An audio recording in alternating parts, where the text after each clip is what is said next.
এখন শুনে নিন বিশ্ব পরিবেশ দিবসের কয়েকটি উল্লেখযোগ্য ইতিবাচক সংবাদ।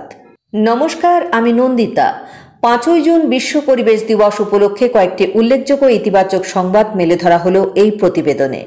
বিশ্ব পরিবেশ দিবস 2025-এর slogan beat plastic pollution, Bangla অনুবাদ প্লাস্টিক দূষণ রুখুন। এই স্লোগানটি প্লাস্টিক দূষণের বিরুদ্ধে বিশ্বজুড়ে সচেতনতা ও কার্যকর পদক্ষেপ গ্রহণের আহ্বান জানায়।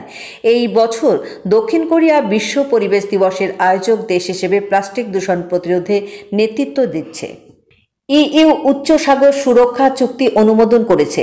ইউরোপীয় ইউনিয়ন সম্প্রতি জাতিসংঘের হাই সিস ট্রিটি অনুমোদন করেছে, যার লক্ষ্য 2030 সালের মধ্যে আন্তর্জাতিক জলসীমার 30% সংরক্ষণ করা।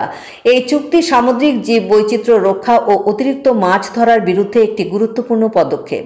ভারতে ভান্ডে গঙ্গা জল সংরক্ষণ অভিযান শুরু। রাজস্থানে 5ই জুন থেকে ভান্ডে গঙ্গা জল সংরক্ষণ জন অভিযান শুরু হয়েছে, যা গঙ্গা দশহারা ও বিশ্ব পরিবেশ দিবসের সাথে সামঞ্জস্যপূর্ণ। এই উদ্যোগের মাধ্যমে জল সংরক্ষণ ও পরিবেশ সচেতনতা বৃদ্ধির লক্ষ্যে বিভিন্ন কার্যক্রম পরিচালিত হচ্ছে।